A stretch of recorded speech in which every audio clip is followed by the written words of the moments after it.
महाराज की जय। अमर रहे वीराचार्य अमर रहे। सर्वप्रथम सर्वांना जय जिनेंद्र। थोडा उष्णतेचा त्रास आहे, त्यामुळं व्यवस्थित उच्चार जरी नाही झाले तरी पण तुम्ही समजावून घ्या। फक्त मला काही प्रश्न विचारायचे नाहीत आज, कारण मी भरपूर प्रश्न तुम्हाला इंटरव्ह्यूला विचारले होते असं मला वाटतं। आणि त्यामुळे तुमच्यासमोर येताना तुम्ही मला कदाचित प्रश्न विचारायला भीतीने समोर पाहिजे। खरोखर 2000 सालापासून महाराजांच्या सोबत काम करत असताना, महाराज ज्यावेळेला ब्रह्मचारी अवस्थेमध्ये होते तेव्हापासून त्यांच्या सोबत काम करत असताना भरपूर छान छान अनुभव आले। आणि महाराजांच्यामुळे आम्ही घडलो किंवा त्या लाईफमध्ये राहिलो असं म्हटलं तरी पण काय वापड ठरणार नाही। माझा अनुभव सगळा 10वी पर्यंत आहे। महाराजांना मी म्हटलं की मी महाराज 10वी पर्यंत काम करतो आणि ही दोन मुलं ग्रॅज्युएशन संपवून अधिकारी आणि आहेत असं कधी करायला हवं या मुलांना। आणि ह्या मुलांना नेहमी लहान मुलांच्यात मी काम केलेलं मला अनुभव आहे आणि ह्या मुलांच्याकडून काय बोलायचं आहे। तर महाराजांचं एक नियोजन होतं की नाही, आपण बेसिक पासून सुरू करूया असं महाराजांचं मत होतं। आणि महाराजांचा शब्द जसा तुम्ही मोडू शकत नाही तसा मीही मोडू शकत नाही। ओळख करून द्यावी लागते ही राजेवाडी गोष्ट असते। माझी ओळख करून देण्यात आली। ओळख करून देत असताना मला वर तिथं स्टेजपासून असं वाटत होती, तर माझी ओळख करून द्यावी लागते। माझी ओळख नाहीये आणि ती ओळख मिळवण्यासाठी मीही धडपडतोय आणि तुम्हीही धडपडलं पाहिजे। ही ओळख करून देण्यापेक्षा मी माझी ओळख थोडक्यात करून देतो। खूप मोठं स्वप्न उराशी बाळगून लहानपणापासून आय वॉज रँकर, वर्गामध्ये मी रँकर होतो तुमच्यासारखा। ते सिव्हिल इंजिनियर व्हायचं ते सुरुवातीपासूनचं ध्येय होतं आणि ते ध्येय गाठत असताना चांगली टक्केवारी पडली। माझ्या टक्केवारीला कुठेही मला ऍडमिशन मिळू शकत होतं। त्यावेळेला मी 1996 हा 10वी पास आउट विद्यार्थी आहे। त्यावेळेला सहज ऍडमिशन मिळत होतं आणि आमच्या पप्पांनी सांगितलं की नाही मला सिव्हिल इंजिनियर व्हायचं। आमच्या पप्पांनी स्पष्ट सांगून टाकलं की माझी आर्थिक परिस्थिती एवढी नाही की तुला इंजिनियर करावं, त्यापेक्षा इतर काही गोष्टी कर, तुला जे जमतंय ते कर। आणि माझं इंजिनियर होण्याचं स्वप्न आहे त्यावेळेला दुभंगलं। आमच्या पप्पांची ओळख एक वकिलासंघ होती, कोरडू सर म्हणून होते, जे पुणे विद्यापीठाचे कुलगुरू होते। योगायोगानं आमच्या पप्पांची त्यांची ओळख झाली होती आणि आमच्या पप्पांना त्यांनी सुचवलं की किमान तू LLB जरी झाला तर स्टॅम्प जर दिला तर दररोज 100-200 रुपये हा मिळेल आणि त्यामुळे हा वकील करा। त्यामुळे पप्पांच्या इच्छेखातर मी लॉ कॉलेजला ऍडमिशन घेतलं। पहिली 2 वर्ष झाली आणि 2 वर्ष झाल्यानंतर माझ्या सुदैवाने, तुम्हाला कदाचित माहीत नसेल तो पिक्चर तुम्ही पाहिला असाल, मी अमृता बोलते। अमृता देशपांडेचा बबन राजपूतनं खून केला एकतर्फी प्रेमातून आणि तो खून झाला होता। त्याची ट्रायल चालू होती कोर्टामध्ये आणि ते ट्रायल ऐकण्यासाठी लॉ कॉलेजची आयडेंटिटी दाखवली तर जागा असेल तर त्या दालनामध्ये जाण्याची परवानगी होती आणि योगाने एक दिवस असं ऍडमिशन मिळालं होतं दालनामध्ये। आणि अमृता देशपांडेला आम्ही पाहिलं होतं, मुलगी किती सभ्य होती, ब्राह्मण होती, ती सभ्यतेचा होतं। ठीक आहे 19-20 असण्याची शक्यता आहे, कारण एखाद्या कधी गाडी वाजणार नाही, परंतु अक्षरशः त्या वकिलाने त्याला पेशा ठरवली। मग हे सगळं करत असताना 20 बरोबर कॉन्टॅक्ट देत असताना बाबासाहेबांनी वकिली करून सुद्धा वकिली त्यांनी केली नाही। आणि जर का असं खोटं बोलायला लागत असेल की सभ्य माणसाला जर का अशा पद्धतीनं करावं लागत असेल, हे जर का उद्या जर भविष्यामध्ये मला करावं लागत असेल तर मला वकिली करायची नाही। एक 8 दिवस लोकांमध्ये हा सगळा चक्रव्यूह चालला होता आणि एक दिवस धाडस करून पप्पांना सांगितलं मला वकिली करायची नाही, मी काय जाणार नाही।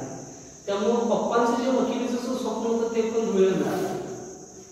2 वर्ष महाराजांच्या बरोबर होतो, पण नंतर असं लक्षात आलं की नाही, आपला चरितार्थ चालवण्यासाठी काहीतरी आपल्याला केलं पाहिजे आणि त्याच्यासाठी एका अशा प्रोफेशनच्या मी शोधात होतो की ते प्रोफेशन मला भ्रष्टाचार करावा लागणार नाही, ज्या प्रोफेशनमध्ये मी काही चुकीचं करू शकणार नाही।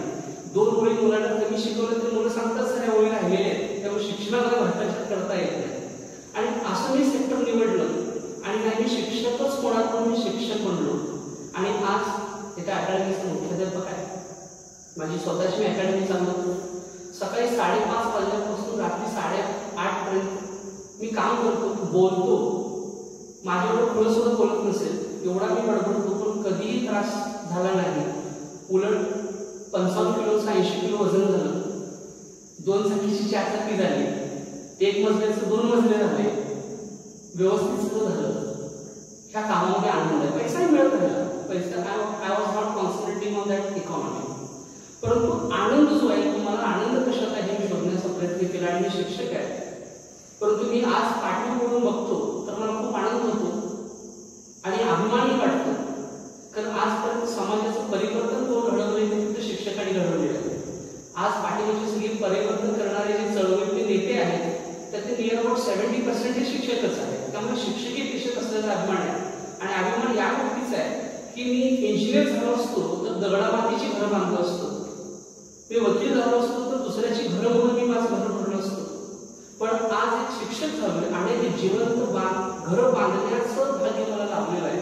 त्यामुळे मी शिक्षक या पेशावर खूप समाधानी आहे. आणि म्हणतात मी कोणीतरी माझी ओळख शिक्षक असं करून देत असेल तर मी खूप समाधानी असतो. अमुक एवढं आहे, एवढं काय सोडा, माझे एवढे स्टुडंट आहेत ते सोडून द्या, एक शिक्षक आहे त्या गोष्टीला असं. बरं, आज मला महाराजांनी बोलण्याचा विषय दिलेला आहे की धर्म आणि विज्ञान त्याच्यामध्ये काय संबंध आहे का. आपण निश्चितच त्या संदर्भामध्ये बोलूया. तुमच्याकडे किती वेळ आहे आणि तुम्ही किती फक्त माझं बोलणं ऐकून घेता ह्याच्यावरती हे सगळं डिपेंड राहणार आहे की मी कसं इंटरॅक्शन तुमच्याशी करणार आहे.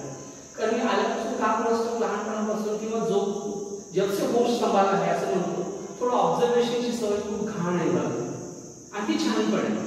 कोण कसा बसलाय, कोणाची नजर कशी आहे, कोण पाय कसं ठेवलाय, कोण हाताची घडी घालून बसलाय का, कोणाची चेहऱ्याची ठेवण कशी आहे, तो बघताना माझ्याकडे कसा बघायला लागलाय, त्याचं बारीक ऑब्झर्वेशन असतं आणि याच्यातून त्यांचे स्वभाव कळायला चालू होतात. एखादा माणूस सहजपणे सांगतो तुम्ही अधिकारी होणार आहात, सगळेजण म्हणतात की अधिकारी झालेला आहात, पण मी तुमचे पाय जमिनीवर ठेवण्याचा प्रयत्न करतो, तुम्ही अधिकारी होणार आहात, you having the potential to be a officer. पण स्वतः एवढं मोठ्या आकाशाला उडवू नका आताच, कारण का अजून आपण फर्स्ट पोझिशनला आहोत, अधिकारी आपण होणार आहोत, झालेलो नाही आहोत. डोक्यामध्ये वारं कधीही शिरू देऊ नका, बेस पक्का करणं आवश्यक आहे. एखादा माणूस पुढे बसून जर का उजवी भुवी जर का तो उडवत असेल तर तो सत्य सांगतो, बघा बघा बघा मी केलेलं आहे, बघा मी केलेलं आहे ते काम, जेवढंच का जेवढं की तो उजवी भुवी वर करून सांगतो. पण ज्यावेळेला तो डावी भुवी वर करत असेल तर 100% तो खोटं बोलत असतो. जेवढे की डावी भुवी वर जातो. ऑब्झर्व करा, माझे विश्वास ठेवू नका. What I have received it is from literature. आणि मी जे वाचन केलं आजपर्यंत सगळ्यांच्या सुदैवाने की माझ्या सुदैवानं वाचनाची प्रचंड वेळ आहे. एक वेळ जेवणाशिवाय राहू शकते पण वाचनाशिवाय राहू शकणार नाही. आणि त्याच्यामुळे जे काही वाचलं अनेक गोष्टी वाचत माझे गुरुजी मला सांगायचे, चेतन अक्षरशः भजी खात असताना प्लेट, आधी पूर्वी प्लेट मिळायची नाही ना, भजी खात असताना खालचा पेपर जर आला ते भजी खाता पेपर वाच आणि ते पेपरमध्ये काहीतरी मिळेल. तुम्हाला माहित असेल केडब्ल्यूसी कॉलेज पुढं एक चहाचा गाडा लागायचा. त्यावेळेला मी ज्यावेळेला लॉ कॉलेजला होतो त्यावेळेला आम्ही सगळे मित्र चहा प्यायला जायचो. चहा पिण्यासाठी खूप खटपट आमची असायची, कारण 3 रुपयाला चहा मिळायचा आणि सांगलीच्या स्टँड पासून केडब्ल्यूसी कॉलेजला तिकीट 3 रुपये होतं. आम्ही ते पायी नंतर चालत जायचो कारण त्या चहा प्यायला मिळावं म्हणून. आणि त्यात चहा प्यायला गेल्यानंतर तिथे खूप छान बघा चहावाला सुद्धा किती नैतिकता सांभाळतो समाजाची. एका पाटीवरती तो काही दररोज सुभाषित लिहायचा. एक दिवस सहज सुभाषित मी वाचलं, कुणापुढे ही याचना का करावी, कुणापुढे याचना का करावी, स्वतःची स्वयंविवेचना थांबवावी, दिले सर्व जरी राहत्या श्री हरिणे, तया अर्जुया चला तेवढे. लक्षात आलं नसेल सुभाषित तरी पण मी सांगतो, कुणापुढे ही याचना का करावी. काय याचना करा, मागं का मला हे दे ते दे. लहानपणापासून तुम्हाला अनुभव असेल, सकाळी उठल्यानंतर बाथरूम मध्ये गेल्यानंतर मम्मीला पण टॉवेल मागतो, मम्मी टॉवेल, ते भिकारी पण आहे, मागणे हे भिकारी पण आहे. कुणापुढे याचना का करावी, स्वतःची स्वयंविवेचना थांबवावी. स्वतःची विवेचना थांबवली पाहिजे. कारण का दिले राहत्या हरिणे जरी तया अर्जुया चला तीव्रते. सगळं दिलेलं. घोडाबद्दल पण एवढेच आहेत अवयव जेवढे मला आहेत. घोडाबद्दल पण 24 तास दिलेले आहेत, मलाही 24 तास आहेत. जे आजपर्यंत अधिकारी होऊन गेलेले आहेत त्यांना पण 24 तास आहेत आणि माझ्याकडे पण 24 तास आहेत. म्हणजे मला जे मिळालेलं आहे ते तेवढंच मिळालेलं आहे की जे सर्वांना मिळालेलं. मग याच्यामध्ये यशस्वी कोण ठरतो?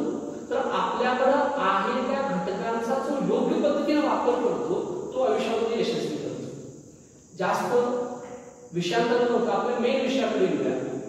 सर्वसाधारणपणे असं म्हणलं जातं की आता विद्यार्थी दशेमध्ये महाराजांनी जे जे सांगितलं, काही मला मुद्दे दिले आहेत महाराजांनी, आणि महाराजांनी जे मुद्दे मला दिले त्या मुद्द्यावर मी तुमच्यासमोर बोलणार आहे.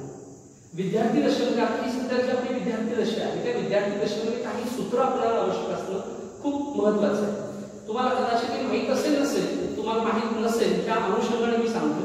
मग अशी सांगता सांगता मी थांबलो. ज्या वेळेला एखादा विद्यार्थी बेंचवरती पुढं झुकून एखादं माझं बोलणं ऐकत असेल, पुढं झुकून बोलणं ऐकत असेल, तर ही इज टेकिंग इन्सेंटिव्ह. तो माझ्याकडे इन्सेंटिव्ह घ्यायला लागलाय. आणि जर तर का माझं बोलणं चालू असताना तुम्ही जर का पाठीवर बेंचला रेडून बसला असाल तर तुम्हाला पुढे चाललंय बरं वाटायला लागलेलं आहे, पण your body is taking less incentive with that. तुम्ही पाठीवर झुकून बसता आणि त्यात हाताची घडी जर का आपण पडणार त्यात तुम्ही हाताची घडी जर त्याला धरून बसला असाल तर तुमची बॉडी सांगते जे पुढे चाललेलं आहे हे तुम्हाला नको आहे. तुम्ही स्वतःला लपवू शकत नाही. तुमचे प्रत्येक अवयव जे आहेत ते तुम्हाला रिप्रेझेंट करतात, प्रत्येक अवयव. आता ज्याने हाताला घडी घातली होती ते लक्ष द्या, तुमच्या मनात हे चालू होतं घडी जे पुढे चालू आहे योग्य, पण हे मला आता गरजेचं नाही. मला आय वॉन्ट समथिंग न्यू, ह्याच्यापेक्षा मला काहीतरी वेगळं पाहिजे. पण आता जे पुढे चाललेलं आहे ते मला कमी मिळतं. जर करता तुम्ही पायाचा तिळावर बसलेला आहात तर पायाचा तिळ तुम्ही कसा घालता ह्याच्यावर म्हणता. जर का तुमचे गुडघे बाहेर आणि पाय आत असतील तर ही जी पचर असते तर तुमची ऑकवर्डनेस दर्शवते. म्हणजे तुम्ही सुरुवातीला कसे असतात तर पाय जोडतात, म्हणजे तुम्ही नॅरो माइंडेड असता. आणि त्यानंतर तुम्ही काय करता तर पायामध्ये अंतर जसं वाढत जातं तसं तुमचा स्वभाव नंतर तो मिक्सअप व्हायला चालू होतो. आणि याच्या विरुद्ध जर का गुडघे एकमेकांना टेकून पाय जर का खाली सोडला असाल तर तुम्ही कुठल्याही माणसाशी फ्रँकली काय करता, मैत्री करता, पण परत तुमचा जो कोता स्वभाव आहे, निमुळता स्वभाव आहे, तो निमुळता स्वभाव त्याचं कारणीभूत ठरतो. आणि त्यामुळे तुम्ही काय करता निश्चितपणे नंतर म्हणणं किंवा नंतर ते सगळं एकमेकाशी दुरावा जो आहे हा आपण ऍक्सेप्ट करायला चालू करतो. ठीक आहे, मी सांगत होतो ह्या गोष्टीवर. आणि त्यामुळं एखाद्या पुढच्या माणसाचं बोलणं ज्या वेळेला तुम्ही व्यवस्थित ऐकत असता तर निश्चितपणे तुमची जी उजवा बाजू आहे ती थोडी झुकलेली असते. कारण का विचार करण्याची जी प्रोसेस आहे त्या विचार हे डाव्या बाजूने करतो आपण, डाव्या मेंदूमध्ये आपला विचार प्रोसेस होते. आणि त्यामुळे तो मेंदूला जास्त पर्यंत पोहोचण्यासाठी आपण काय करतो की हा लेट आहे, ही लेट वाढते, ते सायंटिफिक. आणि त्याच्यामुळे तुम्ही माझं बोलणं व्यवस्थित ऐकायला लागलाय की नाही हे तुमचं बॉडी पॉस्चर बघून लक्षात येतं. आणि वर्गामध्ये तास कधी थांबवायचा, कुठल्या विद्यार्थ्याला कुठं कधी उठवायचं, प्रश्न विचारणं आवश्यक आहे का, त्याला हलवणं आवश्यक आहे, त्याचा मूड सेट करणं आवश्यक आहे. आता उदाहरणार्थ सांगतो, शेवटचे 2 भैया आपले बसले, शेवटचे 2 जण बसले. आल्यापासून मी त्यांना ऑब्झर्व करतोय की त्यांचे डोक्यात काहीतरी वेगळं चाललंय. बरोबर की चुकी झालं? बरोबर चूक असं काही नाही. तो म्हणतात मी परत ऑब्झर्व केलं, तू काय म्हणत असं केलं माहिती काय, असं काही नाही. हे डबल ऑब्झर्वेशन होऊ शकते. यासाठी मी फक्त डेमो दाखवलं तुम्हाला. आणि हे तुम्ही प्रत्येक वेळेला नोट करणं आवश्यक आहे, प्रत्येक वेळेला नोट करणं आवश्यक आहे. मग पुढचा माणूस कोणी असो, कितीही शातीर असो, तो बॉडी लँग्वेज लपवू शकत नाही हे फायनल आहे. तर बॉडी लँग्वेज पुढे येऊ आपण. काही बेसिक गोष्टी तुम्हाला सांगणं आवश्यक आहे. मैत्री करत असताना, कुठलीही गोष्ट करत असताना आचार्य श्री विद्यासागर महाराजांचे खूप वाक्य मला जे लागू पडलेलं आहे ते वाक्य आहे, जल्दी किसी से प्रभावित मत होना. लिहून ठेवा हे वाक्य. आयुष्याच्या प्रत्येक पदावरती हे वाक्य लिहून ठेवा. म्हणजे इट इज नॉट कंपल्सरी. म्हणजे लिहून ठेवा म्हणजे मी बोलण्याच्या योगामध्ये लिहून ठेवा, लिहून ठेवायचा त्याचा अर्थ नाहीये. जल्दी किसी से प्रभावित मत होना हे वाक्य खूप महत्वाचं आहे. आता ह्या वाक्यामध्ये अनुषंगाने आपण बोलायला चालू करू. ह्या वाक्याबद्दल एखाद्या व्यक्तीबद्दल ज्यावेळेला आपण पहिल्यांदा भेटतो त्यावेळेला त्या व्यक्ती जो असतो तो आपल्याला खूप चांगलं सांगतो. आता मी माझ्याबद्दल चांगलं सांगायला लागलो तुम्हाला. ज्यावेळेला तुम्ही एकत्र येता त्यावेळेला तुम्ही पण तुमच्याबद्दल चांगलं सांगता आणि आपण प्रभावित होतो. अरे वा काय सर आहे, काय विद्यार्थी आहे, असं प्रभावित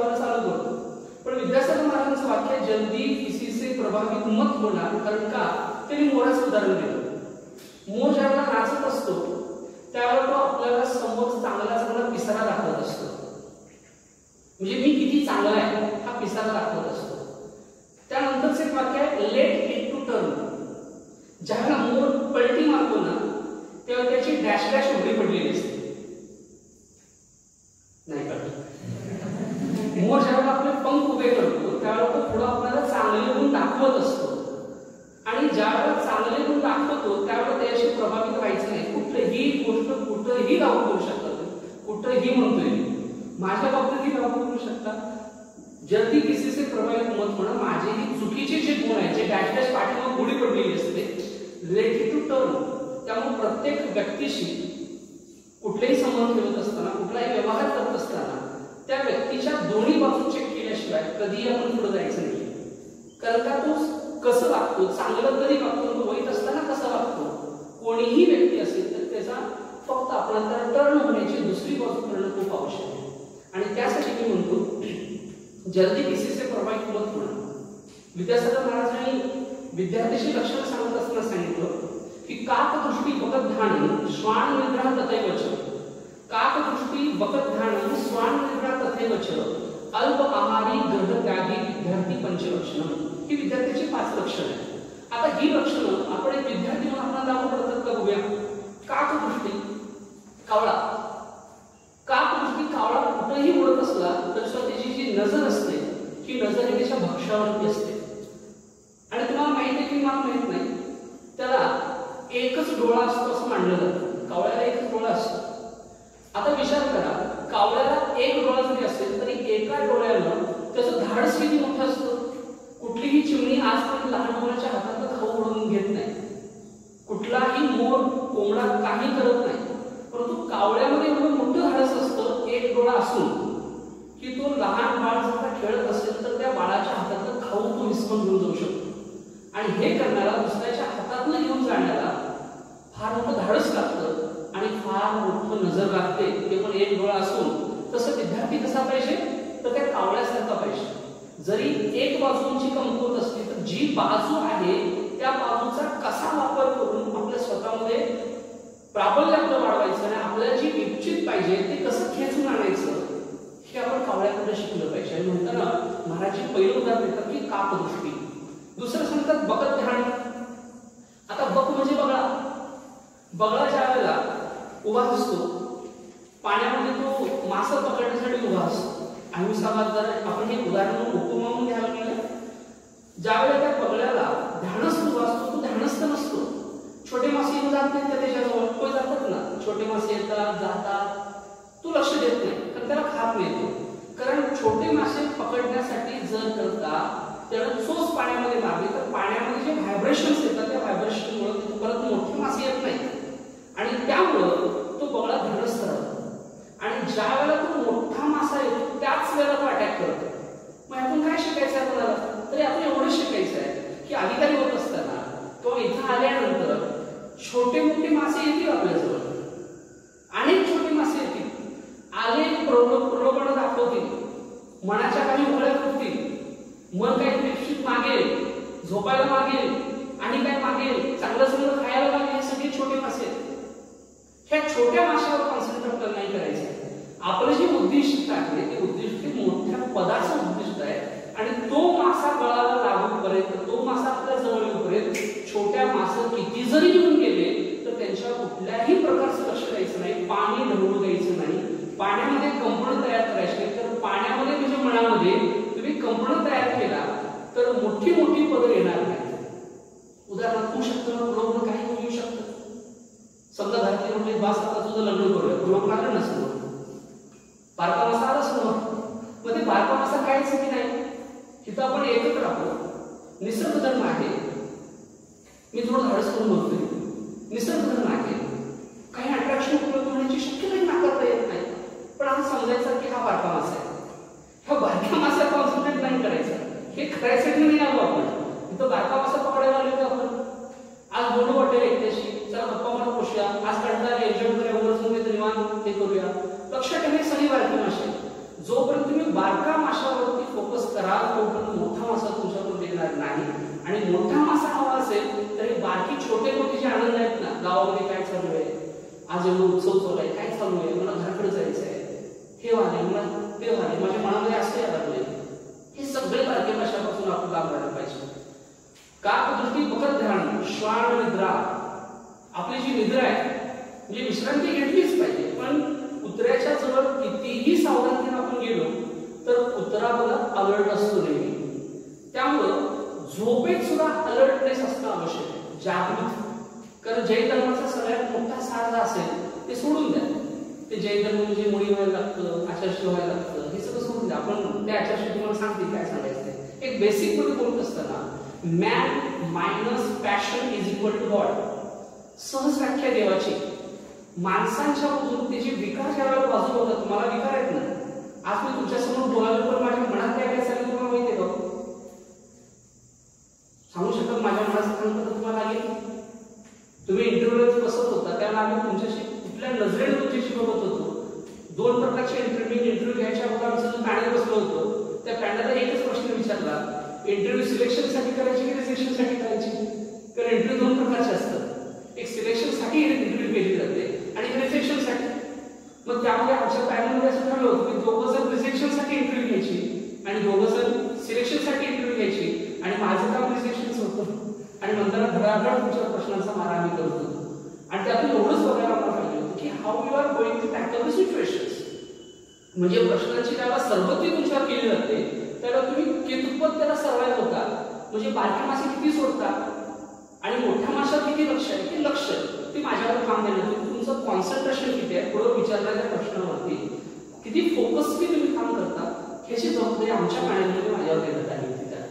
आणि बरेचसे त्यातून पास झालेला आहात, तुम्ही समोर बसलेला आहात, म्हणजे तुम्ही योग्य होता हे तुम्ही स्वतःला सिद्ध केलेला आहात. काकदृष्टी बकत ध्यान श्वान निद्रा तथैवच अल्प आहारी. आता अल्प आहार करायचं काय काम आहे? संस्था वाढायला मला किती खायला देते, काय प्रॉब्लेम आहे? पण नाही, आहार अल्प असला पाहिजे. अल्प याचा काय खायचंच नाही का? नाही का? पण कशासाठी खायचं? याचा कमी खावायचा आणण्यासाठी मी आणलं नाहीये. तुम्हाला लागतं हवं तेवढं व्यवस्थित खा. पण ज्यावेळेला गरजेपेक्षा आपण जास्त खातो त्यावेळी ती पचवण्यासाठी लक्षात ठेवा, श्वसन आणि रक्ताभिसरण ह्या 2 आपल्या शरीरातल्या अशा गोष्टी आहेत की ज्याला ऊर्जा खर्च होत नाही. कितपत तुम्हाला माहिती आहे मला माहिती आहे. श्वास घेण्यासाठी झालंय का कधी श्वास तुम्हाला भरपूर दम लागले नाही होत. रक्ताभिसरणासाठी सुद्धा आपली ऊर्जा खर्च होत नाही. फक्त सगळ्या गोष्टी बरोबर खाल्लेलं अन्न पचवायला जास्त ऊर्जा लागते. आणि जर का गरजेपेक्षा जास्त आपण अन्न खाल्लं तर ते अन्न खवलेलं पचवण्यासाठी ऊर्जा खर्च होते आणि ऊर्जा साठवणं. साधू लोक सॅल्वेशन करतात, साधू लोक ध्यान धारणा करतात, स्वतःची हालचाल जास्त करत नाही, तर सगळ्यात मोठं कारण आहे ऊर्जा बचत करतात. जैन धर्म म्हणजे असा नाही की रिच्युअलिस्टिक झालेला आहे त्याच्यामध्ये तुम्ही ह्या प्रोसेस मधून जायला पाहिजे असं नाहीये. कदम सोये कदम उठे कदम बैसे, म्हणजे तुम्ही कसं बसलं पाहिजे, कसं उठलं पाहिजे, किती सावधानतेपूर्वक सगळ्या गोष्टी केल्या पाहिजेत हा जैन धर्म सांगतो. आणि त्याचबरोबर तुमची ऊर्जा कशा प्रकारे तुम्ही वापरली पाहिजे हे सुद्धा जैन धर्म सांगतो. शेवटच्या घटकामध्ये मी तुमच्याशी बोलले त्या संदर्भात निश्चितपणे आता विचार करूया आपण. तर अल्प आहार म्हणजे तुम्हाला आवश्यक आहे तेवढंच खाल्लं पाहिजे. आणि सगळ्यात शेवटचं गृहत्यागी काय काय सांगितलं बघा. काकदृष्टी बकत ध्यान श्वान निद्रा तथैवच अल्प आहारी गृहत्यागी विद्यार्थी पंचलक्षणम. ग्रह त्याग पाहिजे आणि तो तुमच्याकडे आता शक्य आहे. तुम्ही घर सोडून आलेला आहात, घर का सोडायचं? घर सोडायचं म्हणजे घर सोडायचं का? तुम्ही घर सोडून आलेला आहात आणि दिवस रात्र करता घरातल्या गोष्टी जर तुमच्या डोक्यामध्ये असेल तर तुम्ही physically you are apart from the house. Mentally तुम्ही अपार्ट आहात का? भावनेनं तुम्ही घर सोडलेलं आहात का? तर घर सोडायचं सगळंच घर सोडायचं आहे का? आता तुम्ही या पदाला लायक आहात. अनेक माझे मित्र तुमच्यासारखे काही अधिकारी आहेत, काही अधिकारी होण्याच्या मार्गावर आहेत, काही त्यामध्ये प्रोसेसमध्ये आहेत. त्यामुळं तुमची जी मानसिकता आहे माझी बऱ्यापैकी उठबस जे आहे ते तुमच्यासारख्या व्यक्तींच्या सानिध्यामध्ये आहे. तुम्हाला माहित असेल काळे साहेब म्हणून आहेत. काळे साहेब PSI आहेत. ज्यावेळेला जयसिंगपूरला त्यांची बदली झाली योगायोगानं आमच्या कॉलेजचे प्राचार्य जे आहेत ते TT पवार सर म्हणून आहेत. कुणाला कदाचित माहीत पण असतील. त्यांच्या मुलगीचा वाढदिवस होता आणि सिलेक्टेड 4-5 लोकांना बसवलं होतं, बोलून आमंत्रण केलं आणि आम्ही एकत्र बसलो होतो. काळेसाहेब योगाकडे माझ्या शेजारी बसले. आता पहिल्यापासून मी चौकशी होती, सरांचं ऑब्झर्वेशन चालूच होतं, एक अधिकारी वागतो कसा, आणि त्या सरांनी प्रश्न विचारला की सर ऑनेस्टली माझा हा कोण गैरसमज करून घेऊ लागला. सर एमपीएससी यूपीएससी मुलं जी असतात ना ती अधिकारी झाल्याच्या आविर्भावात फिरतात ना, आविर्भावात फिरतात. घरची 2 एकर जमीन आहे, मी पहिला सांगतो कुठे गैरसमज करून घ्यायचा नाही. घरची 2 एकर जमीन आहे, अभ्यास करायला पाहिजे मी ते पण करत नाही, आणि अभ्यास अभ्यास अभ्यास असं करतात आणि शेवटी काम नसतो. काही प्रयत्न जर मला कमी पडले तर नंतर अभ्यास करायला चालू केल्यावर एखादा पीएसआय असल्यासारखा वागतो. माझा एक मित्र होता, त्या मित्रांनी काहीतरी समजावून सांगितलं. त्या मित्रांनी म्हटलं चेतन तुझी लायकी आहे काय म्हटलं माझ्यासमोर, पुढच्या वर्षी माझी पोस्ट निघणार आहे म्हटलं, पुढच्या वर्षी माझी पोस्ट निघणार आहे, तुझी लायकी आहे का माझ्यासमोर बोलायला लागलीस. मी घरातून तिच्या उठून आलो. 6 वर्षानंतर वैरणीचं कासरानंतर शेताकडे जाताना बघितलं, मी माझ्या 4 चाकीपासून चालू होतो, बोलवलं त्याला, तो बोलायला तयार नाही. कारण का जिथं जिथं अपमान झालाय तिथे तिथे इतिहास घडलाय, जिथं जिथं अपमान झालाय तिथे तिथे इतिहास घडलाय. कारण तुमचा सुद्धा वैयक्तिक माझं मत आहे अपमान झालाच पाहिजे. तर अपमान झाल्याशिवाय माणूस कधी चिडत नाही, त्याला क्वेश्चन तो उठत नाही.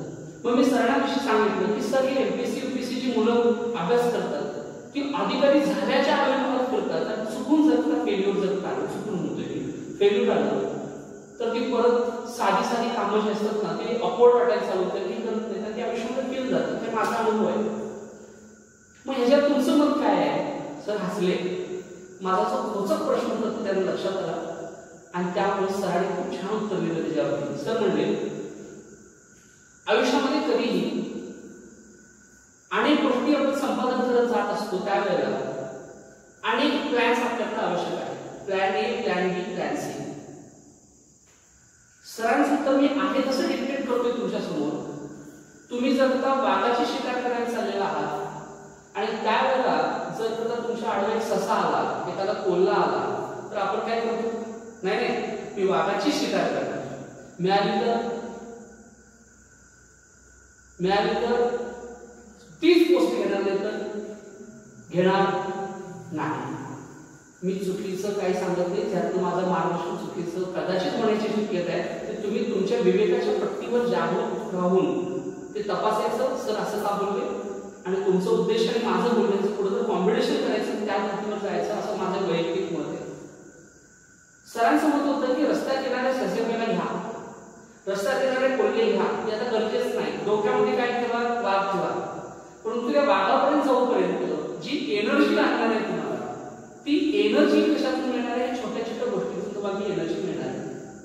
आणि सरांनी असं झालं की सरांनी आधी खालची पोस्ट घेतली, त्याच्यामध्ये पण अभ्यास केला, नंतर बढती घेतली, आज सर फार मोठ्या पदावरती काम करतात. परवा त्यांचं परत एकदा प्रमोशन झालं. म्हणजे यातून मला कुठला विषय पाठवायचा आहे लक्षात आलं का तुम्हाला. तर रस्त्यात येणारे ज्या ज्या गोष्टी ते ग्रॅब करत चला, कारण प्रगती आजच्या रातोरात कोणी श्रीमंत होत नाही. अकॅडमी 2 दिवसांमध्ये एवढी सगळी झालेली नाहीये. त्याला माझ्यामध्ये 2009 महाराजांच्या डोक्यामध्ये अकॅडमी होती आणि आज 2021 साध्या इमारतीची प्रशासनाची माणसं तयार करण्याची इमारत जर करता 12 वर्ष त्याला एक तप लागत असेल ती इमारत अस्तित्वात यायला, तर तुमच्या डोक्यातलं जे स्वप्न आहे ते स्वप्न अस्तित्वात त्याला वेळ लागेल. पण वेळ लागला असला तरी सुद्धा काही गोष्टी ग्रॅब करत आपण पुढे गेलो पाहिजे, त्या गोष्टी आपण लक्षात ठेवूया. अजून एक सगळ्यात महत्त्वाची गोष्ट तुम्हाला तुमच्याशी शेअर करायची आहे. वेळ होत चाललाय तरी सुद्धा काही गोष्टी पर्पजफुली मला तुम्हाला सांगायच्या आहेत. ह्या संस्था उभारण्याच्या पाठीमागं अनेकांचे श्रम आहेत. तुम्हाला माहित नसतील कोणाकोणाचे श्रम आहेत, कोण ते दगड टाकले, कोण म्हणून टाकलाय, कोण साधे दगड टाकलेले आहे माहित नाही. महाराजजी परवा तुम्हाला आठवतं का उद्घाटनाच्या दिवशी एक वाक्य बोलले होते. मला ते वाक्य खूप जाणवलं.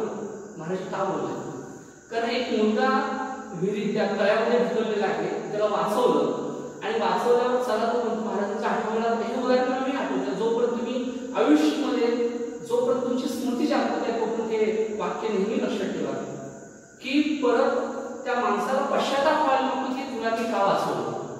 तसं तुम्ही काही वागणार नाही किंवा करणार नाही त्याची पूर्ण विश्वास मला आहे. आणि हे करत असताना अजून एक गोष्ट मला तुम्हाला सांगायची आहे की दिवसाची जी आपला वेळ डिव्हिजन आपण करतो त्या डिव्हिजन मध्ये 4 गोष्टीचं तारतम्य बाळगा. पण हे मी तुम्हाला सांगणार ते माझं काहीच नाही आणि चांगल्या चांगल्या लोकांच्या सानिध्यामध्ये आल्यानंतर काय काय त्यांच्याकडून अनुभव मिळाले ते अनुभव तुम्ही तुमच्यासमोर ठेवण्याचा प्रयत्न करा. तुम्हाला माहित असेल की आमच्या भागामध्ये मेजर प्रकाश पाटील नावाची खूप मोठी व्यक्ती होऊन गेली आहेत. अजून गेली याचा अर्थ तुम्ही त्याचा कार्यप्रवाहातून ते बाजूला आहे. राजू शेट्टींना प्रोफेशनली पुढे आणण्याचं काम कोण केलं असेल तर मेजर प्रकाश पाटीलने केलं. प्रोफेशनली पुढे आणण्याचं काम चित्रपट निर्मितीमध्ये त्यांचं योगदान फार मोठं आहे. फार मोठी शाळा त्यांनी काढली आणि त्यांचा एक प्रॉब्लेम असा आहे की घरात ते इंग्लिशमध्ये बोलतात आणि आमच्या संस्थेमध्ये बऱ्यापैकी इंग्लिश बोलता येणारा मी असल्यामुळं आमचे जे डायरेक्टर होते त्यांनी आल्यानंतर घरात इंग्लिश चालू केलं. ते केबिनमधून उठून गेले. मला ते केबिनमध्ये ढकललं. बाबाच्या गुहेमध्ये ढकललं.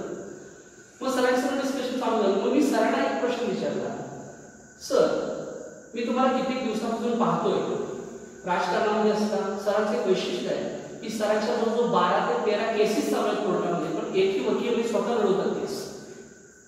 मग तुम्ही एवढं सगळं कसं करता? एवढं टाइम मॅनेजमेंट कसं करता? आणि ह्या टाइम मॅनेजमेंट बाबत त्यांनी गोष्टी आम्हाला सांगितल्या. वहीवरती कागदावरती लिहून दिल्या. आयुष्यामध्ये या 4 प्रकारच्या गोष्टीवर कॉन्सन्ट्रेट करा म्हणजे सर. सगळ्यात पहिला आहे इम्पॉर्टंट आणि अर्जंट. माहिती आहे का फॉर्म्युला सगळ्यांना? दीर्घ माहिती आहे फॉर्म्युला. Important and urgent. दुसरी गोष्ट असते नॉट इम्पॉर्टंट नॉट अर्जंट. तिसरी गोष्ट असते इम्पॉर्टंट बट नॉट अर्जंट. चौथी गोष्ट असते नॉट इम्पॉर्टंट बट अर्जंट. काय काय करायचं आपल्याला? पहिली गोष्ट काय सांगितली? Important and urgent. ज्या गोष्टी महत्वाच्या इम्पॉर्टंट आहेत आणि अर्जंट आहे हे करणं भागच आहे. सगळेजणच करतात. तुमचं यश कशावर डिपेंड आहे? त्या 4 गोष्टींवर डिपेंड आहे आणि त्यातल्या कुठल्या गोष्टीवर डिपेंड आहे हे बघूया. ज्या गोष्टी इम्पॉर्टंट आहेत आणि अर्जंट आहेत त्या गोष्टी करणारच. उदाहरणार्थ आज जर मी रिचार्ज नाही केला तर संध्याकाळी रात्री 12 वाजता माझा मोबाईल बंद पडणार. रिचार्ज करणं आवश्यक आहे की नाही? आवश्यक आहे, इम्पॉर्टंट आहे. आणि अर्जंट आहे की नाही? अर्जंट आहे. मग ह्या गोष्टी सगळेजणच करतात. इम्पॉर्टंट आणि अर्जंट गोष्टी सगळेजणच करतात. बरं, not important and not urgent. इम्पॉर्टंटही नाहीये आणि अर्जंटही नाहीये अशा बऱ्याचशा गोष्टी असतात. या गोष्टीकडे कोण लक्ष देत नाही. मग माणसाचं यश जे आहे ती ह्या 2 गोष्टी डिपेंड आहे का? निश्चितपणे नाहीये. म्हणजे आपण इम्पॉर्टंट आणि अर्जंट आणि नॉट इम्पॉर्टंट आणि नॉट अर्जंट या गोष्टीकडे लक्ष द्यायचं. मग तुमचं यश कशावर डिपेंड आहे? तर उरलेल्या मधल्या 2 गोष्टी डिपेंड आहे. उदाहरणार्थ important but not urgent. Important but not urgent. आता एक विचार करा, एखादी गोष्ट इम्पॉर्टंट असते पण ती नॉट अर्जंट असते. आजच मला करायला पाहिजे अशी नसते. पण नंतर आपण चालढकल करायला चालू करतो आणि अशी चालढकल करत करत करत करत ती गोष्ट अशी एवढी निकट येऊन बसते की आता ती काय होते? अर्जंट व्हायला चालू होते आणि त्यामुळे आपल्याला प्रेशर यायला चालू होतं. उदाहरणार्थ सगळी पुस्तक मी वाचली पण एक पुस्तक वाचायचं राहिलं होतं. अर्जंट नव्हतं, इम्पॉर्टंट होतं पण अर्जंट नव्हतं ते आणि त्याला मी चालढकल केली. थोडा वेळ मारून घेतला, बारीक बारीक माशावरती लक्ष दिले. त्या मोठ्या माशावरती मी कॉन्सन्ट्रेट नाही केलं तर एक दिवस असाही गोष्ट की ती गोष्ट काय होते? अर्जंट व्हायला चालू होते. आणि या टेन्शनचं जो व्यवस्थित व्यवस्थापन करतो तो माणूस सक्सेसफुल होतो. म्हणजे ज्या गोष्टी अर्जंट नाही आहेत पण इम्पॉर्टंट आहेत त्या गोष्टी पटपट पटपट संपून टाकायच्या पाहिजे. आज मी माझी स्वतःची अकॅडमी जवळजवळ 16 शिक्षक आहेत. याशिवाय कुठं जरी व्याख्यानाला बाहेर जायचं झालं तरी व्याख्यानाला कोणी फोन केला तर आजपर्यंत मी नाही असं त्यांना म्हटलेलं नाहीये. महाराज कुठं काय काम सांगितलं तर गाडी कधी येऊन जातोच. काम करतो हे मला सांगायचं नाहीये पण त्या 1 दिवसाच्या मेजर प्रकाश पाटील सरांच्या मीटिंगमुळं माझं संपूर्ण जीवनाचं व्यवस्थापन बदललं. ज्या गोष्टी अर्जंट नाही ते पटपट पटपट करून ठेवायच्या म्हणजे ते काय होत नाहीये अनअर्जंट आहे ते अर्जंट येत नाहीये तर इम्पॉर्टंट होऊन जातं. आणि आता सगळ्यात महत्त्वाची गोष्ट जी गोष्ट इम्पॉर्टंट नाहीये पण अर्जंट आहे अशा कोणत्या गोष्टी असतात? इम्पॉर्टंट तर अजिबात नाही पण अर्जंट असतात. हे मनामध्ये जो उकळ्या उठतात ना मला आज मला पिझ्झा खायचा आहे इम्पॉर्टंट आहे का? पण अर्जंट आहे, अर्जन्सी आहे. लक्षात आलं? आज मला मित्राशी फोनवरती 10 मिनिटं चॅटिंग करायचंच आहे इम्पॉर्टंट आहे का? अर्जन्सी आलं ना मला तुमची की अर्जन्सी आला पाहिजे, नाही आज मला कॉल करायलाच पाहिजे. मग सारखा तो मोबाईल जवळ ठेवून मेसेज रिंग वाजते का, तो मेसेजचा दोन बीट वाजतो का, it is not urgent. Urgent आहे तो फक्त सध्या तुझ्यासाठी अर्जंट आहे, पण हे माझ्यासाठी इम्पॉर्टंट आहे का आता नाहीये. मग ज्या गोष्टी इम्पॉर्टंट आहेत पण अर्जंट नाही तो व्यवस्थित जो करतो, आणि ज्या गोष्टी इम्पॉर्टंट नाहीत पण अर्जंट आहेत त्याच गोष्टी करत नाही तो माणूस सक्सेस होतो. लक्षात ठेवा, हे व्यवस्थापन जे आहे मी फक्त तुम्हाला त्या परीक्षेसाठी लागू होईल असं मी नाही सांगत. आयुष्यभरासाठीच्या हे व्यवस्थापनाच्या गोष्टी आहेत. ज्या गोष्टी इम्पॉर्टंट नाहीयेत त्या अजिबात करायच्या नाहीयेत, आणि ज्या गोष्टी इम्पॉर्टंट आहेत आयुष्यामध्ये त्याला केल्याशिवाय सोडायचं नाहीये. मग माझं एक कळलं राहिलेलं आहे, महाराजांच्या बरोबर फार पूर्वीपासून मी काम करत होतो, आणि महाराजांचं काम करत असताना महाराजांचा जो गोष्टीमध्ये ज्या दृष्टिकोन असतो, महाराज फार पुढचा विचार करतात. तुम्हाला कधी अनुभव येईल, आता आला असेल किंवा याच्या पुढचा येईल. आपण महिना 2 महिना 1 वर्षाच्या पुढचं आपण नियोजन करतो, पण महाराजांच्या डोक्यामध्ये किमान 2-3 वर्षाच्या पुढं काय अवस्था निर्माण होईल याचं महाराजांच्या डोक्यामध्ये प्रत्येक वेळेला नियोजन असतं. आणि त्यामुळे ह्या गोष्टीवरती आपण फोकस राहायला पाहिजे. आपण इथं कशासाठी आलो आणि आपल्याला नेमकं काय करायचं आहे हे अधिकारी होत असताना कोणत्या गोष्टीचं आपल्याला अभ्यास करायला पाहिजे. विराचार्यांसह काम करत असताना किंवा विराचार्यांच्या एक कुतूहल म्हणून ज्यावेळेला जैन बोर्डिंगला राहायचा मला योग आला, त्यावेळेला विराचार्यांच्या सगळ्या डायऱ्या वाचून काढल्या. एखादा माणूस एवढा हिशोबी कसा असू शकेल. आज विराचार्यांच्या बद्दल तुम्हाला बऱ्याच व्यक्तींनी सांगितलं असेल, महाराजांनी सांगितलं असेल की त्याचा उदाहरण मला सांगितलं असेल, विराचार्य असे करायचे, ते तसे करायचे. पण हे करत असताना सुद्धा मी पर्टिक्युलरली त्याच्या हँडरायटिंग मधल्या डायऱ्या वाचून काढल्या, आणि डायरी वाचताना म्हणजे लक्षात आलं की हिशोबाला एखादा माणूस किती पक्का असू शकतो हे कुणाकडून शिकायचं, तर विराचार्यांच्याकडून शिकायचं. कोणाकडनं किती पैसे आणले, कोण किती पैसे दिले, त्यांना कुठल्या स्वरूपामध्ये आपण परत केले, याचं सुद्धा मोजमाप विराचार्यांच्याकडे होतं. त्यांचे गुण आपल्याला घेणं आवश्यक आहे. वेळ फार होत चाललेला आहे. निश्चितपणे आचार्यांनी माझ्याकडे जबाबदार दिलेली आहे की तुमचं जे गेस्ट लेक्चर्स आहेत ते गेस्ट लेक्चरचं नियोजन माझ्याकडे दिलेलं आहे. निश्चितपणे गेस्ट लेक्चर ज्यावेळेला येतील त्यावेळेला मी हजर असेल. सकाळी आता ग्रुपवरती खूप छान मेसेज येतो, तो मेसेज पाठवण्याची जबाबदारी माझ्याकडे आहे. तुमच्याकडे तो मेसेज येतो की मला माहीत नाही, आणि ज्या ज्या वेळेला एखादी गेस्ट लेक्चर येणार नाही किंवा त्यांचं वेळेमध्ये काय होईल तफावत होईल त्यावेळेला तुमच्यासमोर हा चेहरा परत दिसेल. आपण निश्चितपणे पुढच्या सेशनमध्ये सुद्धा खूप छान आपण डिस्कशन करू. पण हे पहिल्या दिवशीचं नियोजनाचं व्यवस्थापन करत असताना एक शेवटची गोष्ट म्हणून तुमच्यासमोर सांगण्यात तुमचा फार वेळ घेणार नाही, तर तुम्हाला अभ्यास करायचा आहे. आयुष्यामध्ये जगत असताना आपण एकत्र राहायला बोललो आहोत. मला सांगा, आपण सगळेजण एकाच घरातले आहोत का? आणि 5 मिनिटं भेटलं तर चालेल? हो, तुम्ही नाकारू शकत नाहीये. नंतर तुम्ही सांगत असाल तर मला तुमची बॉडी लँग्वेज कळते. नियर अबाउट 90% ऑडियन्स अजून ऐकण्याची मानसिकतेमध्ये आहे. 10% 15% जरा आउट ऑफ रेंज मध्ये चालू झाले आहे. दुसरं काही तुमची कारणं असतील, अंगदुखत असेल, दिदीना अभ्यास असेल. त्यामुळे शेवटच्या टप्प्यामध्ये फक्त एकच गोष्ट मी तुमच्याशी बोलू इच्छितो जी मला महत्वाची वाटते. ती पहिली म्हणजे काय बघा, हा आपला जो एज फॅक्टर आहे, मी फ्रँकली बोलायचं आपला एज फॅक्टर आहे. आपण तुम्ही अशा एज फॅक्टरला आहात की ते खूप सांभाळून करणं आवश्यक आहे. चूक म्हणायची काय त्याला? चूक म्हणायची का? नाही, चूक म्हणता येत नाही ना. आम्ही काय वेगळं केले का? आम्ही काय वेगळं केले का? नाही ना. आम्ही त्यागी आहोत का? नाही, आम्ही संसारी आहोत. तुमच्या डोक्यामध्ये जे जे घुमतं ते आमच्या डोक्यामध्ये घुमलेलं आहे. बी ऑनेस्ट, त्याला काय? तुमच्या एवढे तुमच्यासमोर कबूल करणार नाहीत, मी कबूल करतो. म्हणून सांगतो तुमच्या एवढे तुमच्यासमोर. आणि मी माझ्या 9वीच्या 10वीच्या विद्यार्थ्यांना असंच शिकवतो. स्पष्ट सांगतो, बघा, घर आहे, घाण येणार, धुळा येणार, मन आहे, विचार येणार. काय सांगते बघा, घर आहे, धुळा येणार, मन आहे, विचारही येणार. आणि जे आमच्या डोक्यात आले ते जेनेटिकली आमचेच तुम्ही वंशज आहात, त्यामुळे तुमच्या डोक्यात तेच येणार. लक्षात येतं. मग घर घाण घरामध्ये बसायचं बघ, काय करतो आपण? घर झाडायचं, बसायचं. आणि कधी झाडायचं? दररोज झाडायचं आणि दररोज बसायचं. घेती करणार. लक्षात येते की नाही? त्यामुळे कितीही घाण येऊ दे, येणार नाही असं तुम्ही म्हणू शकत नाही, तुम्ही म्हणू शकत नाही. क्वाईट नॅचरल लक्षात का? कारण हा फार मोठा विज्ञान आहे तुझ्या पाठीमागचा. महाराजांनी सांगितलं की विज्ञानाचं एक उदाहरण द्या मुलांना. बघा, एक सेमिनार अटेंड आम्ही केला होता. त्या सेमिनारमध्ये एक गोष्ट आम्हाला सांगण्यात आली. जवळजवळ आम्ही 400 लोक होतो. त्या 400 लोकांच्या पैकी फक्त एकट्याचे डोळे उघडे होते आणि बाकी सगळ्या मुलांचे डोळे बांधण्यात आले. मी महाराजांना सांगितलं की हा डेमो आपण इथे घेऊया, पण तो टेक्निकली तो शक्य नव्हता इथं त्यावेळेला.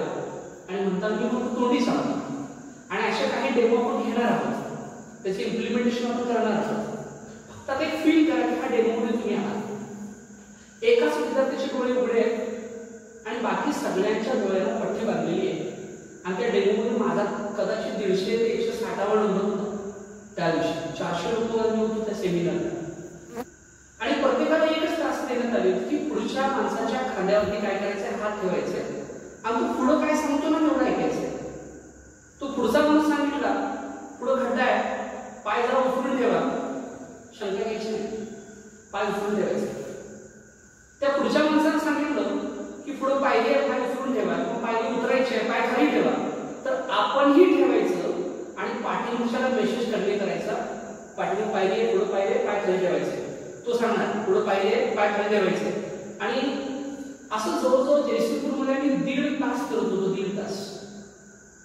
मला असं जाणवलं की पुढचा पुढे ज्यावेळेला मला सांगितलं की डाव्या आपण गटरीच्या कडेवरून चाललेलो आहोत, डाव्या बाजूला जराही जायचं नाही, तिथे गटर आहे. मी मुद्दाम जरा पाय ठेवून बघितला होता, खरंच वाटत होती लक्षात. म्हणजे आम्ही गटरीच्या कडेने चाललो. पुढचा माणूस मला एकदा सांगितला की सर हलू नका, पुढून ट्रक यायला लागला. आणि दोन्ही बाजूने आमचे ट्रक गेले. म्हणजे आम्ही 2 ट्रकच्या हायवेवरती, तो हायवेवरती दोन्ही बाजून ट्रक होते. आणि असं 1.5 तास फिरून पुन्हा आम्ही त्या हॉलमध्ये आलो. 1.5 तास फिरून पुन्हा हॉलमध्ये आलो. डोळे उघडले. माझ्या आयुष्यात मी जेवढं रडलो नाही करतो स्टायलचे रडलो. मला स्टेजवर पुढे बोलण्यात आलं आणि विचारण्यात आलं बाळ काय झालंय. कारण त्यावेळेला आमचे जे ट्रेनर होते ते खूप मोठे होते वयाने. मला हुंदक्या ओळखत होते. मी एवढंच सांगितलं सर फार मोठा चान्स मी गमावले माझ्या आयुष्यात, फार मोठा चान्स. कारण चंद्रप्रसाद महाराज जे ब्रह्मचारी अवस्थेमध्ये होते त्यावेळेला मी 2 वर्षाचं ब्रह्मचर्य व्रत घेतलं होतं. आणि त्याच्यानंतर थोडं टेक्निकली डोकं चांगलं असल्यामुळे, क्वेश्चन रेझनिंग पॉवर जास्त असल्यामुळं काही गोष्टीवर मीही क्वेश्चन विचारले आणि माझं समाधान झालं नसल्यामुळं मी प्रोफेशनली बाजूला झालो. नंतर लग्न केलं, 2 अपत्य येत होता. धर्मातून बाजूला नाही गेलो, पण जर थोडा साईड मारला. आणि त्यावेळी माझ्या लक्षात आलं की मी एवढंच बोललो की तो पुढे 160 नंबरला पहिला माणूस कोण आहे माझ्या ओळखीचा नाहीये. त्याचे डोळे एकट्याचे उघडे आहेत. तो फक्त जसा मेसेज द्यालाय तसं मी मागल्यामुळे 2 तास एवढं फिरून मी परत त्याच जागेवर येऊन मी राहू शकत असलो तर मला विद्यासागर महाराजांसारखे गुरु आयुष्यामध्ये लाट पडले होते. मी त्यांचं काम ऐकलं नाही, त्यांच्या कामावर मी विश्वास ठेवला नाही. पुढचा माणूस माझ्या ओळखीचा नव्हता, त्याच्या खांद्यावर माझे हात होते, त्याच्या फक्त खांद्यावर हात होते. तो म्हणत होता तसं मागत होतो. त्याचेही डोळे बंद होते, माझेही डोळे बंद होते. त्याला कोणीतरी सांगितलं होतं, तो मेसेज तो मला सांगत होता. आणि फक्त मी त्या माणसावर विश्वास ठेवला. 1.5 तास फिरून सुद्धा गटरच्या कडे गेलो, पायऱ्यावरती, झाडाच्या खालून, ट्रकच्या मधून, किती संकटातून जरी फिरलो तर 1.5 तासानंतर माझ्या मुक्कामाला मी जर काही येत असेल तर आयुष्यामध्ये मला चांगली गुरु भेटले, चांगली अकॅडमी मला भेटली, चांगले शिक्षक मला भेटले. आणि त्यांच्यावर मी जर का विश्वास नाही ठेवलो तर मी माझ्या मार्गातून निश्चितपणे बाजूला फेकला जाईल. त्यामुळे मी जी चूक केली ती चूक तुम्ही करू नये. मला त्या गोष्टीच्या एका आयुष्यामध्ये लग्न केलेल्याचा फार मोठा पश्चाताप असतो. ते लग्न झाल्याशी कळत नाही, असतो नाहीच नाही. ज्यांचं वैराग्य येतात तुम्हाला काही टेक्निकल असतात, ज्यांचं तुम्ही इंटरव्ह्यू आला होता त्यावेळेला आम्ही प्रश्न विचारला धार्मिक काम येते का, धार्मिक काम येत आहे, तुम्ही ते सगळ्यांची फुलं येते, कुणाला काय धार्मिक माहिती नाही. ज्यांचं वैराग्य कच्चा असतं त्यांनी लग्न करावं, वैराग्य पक्कच होतं. नाही कळत, ठीक आहे कळेल आणि थोडं दिवसात राहिल्या पण कळते. वैराग्य शब्द नवीन असल्यामुळं की वैराग्य पक्क होतं. म्हणून मी तुम्हाला डिस्करेज करते आपल्या वागण्यात, तुम्ही निवडायचं. आणि तर राहिल्यावर सगळेजण ब्रह्मचारी राहिला पाहिजे असंही नाही, तुम्ही लग्न तरी चालेल. तर ह्या अकॅडमीमध्ये शिकल्यानंतर तुम्ही ब्रह्मचारी व्हायलाच पाहिजे असंही काही नाहीये. फक्त जे मॉरली तुम्ही फक्त एवढं सांगितलं की छोट्या छोट्या माणसांच्या आता लक्ष द्यायचं नाही. ही भीती पण मनामध्ये अकॅडमी सांगत असताना आमच्या सगळ्यांच्या मनामध्ये भीती आहे नाही असं नाही. कारण कसं ते चांगलं कोण झालं तर कोण चांगलं म्हणणार नाहीये, पण चुकीचं एक गोष्ट घडली ना तर सगळ्यांची कारणं सोडून निघणार त्याची जबाबदारी भीती मनामध्ये आहे. म्हणतात या भीतीपोटी मी काही गोष्टी तुमच्यासमोर बोलतो आणि त्यामुळे विश्वास ठेवूया आपण सगळीजण. आपण खूप चांगलं होणार आहे कुठं तर ते आपण नशीबवान आपण आहोत आणि त्यामुळे असा सर्व परिसर आपल्याला मिळालेला आहे. शेवटच्या एका टप्प्यामध्ये फक्त एकच मुद्दा तुमच्यासमोर मांडतोय मी थांबतोय. आपण अनेक घरातून आलेलो आहोत. प्रत्येक घरामध्ये संस्कार एकच आहेत. जरी आपण सगळेजण जैन असतो तरी प्रत्येक घरामध्ये संस्कार एक आहेत नाहीये. प्रत्येक घराची आर्थिक परिस्थिती समान आहे का नाहीये. प्रत्येकाची बोलीभाषा समान आहे का नाहीये. कोणावर कर्नाटक ऍक्सेंट असेल, कोणावर कुठला ऍक्सेंट असेल असं नाही शक्य.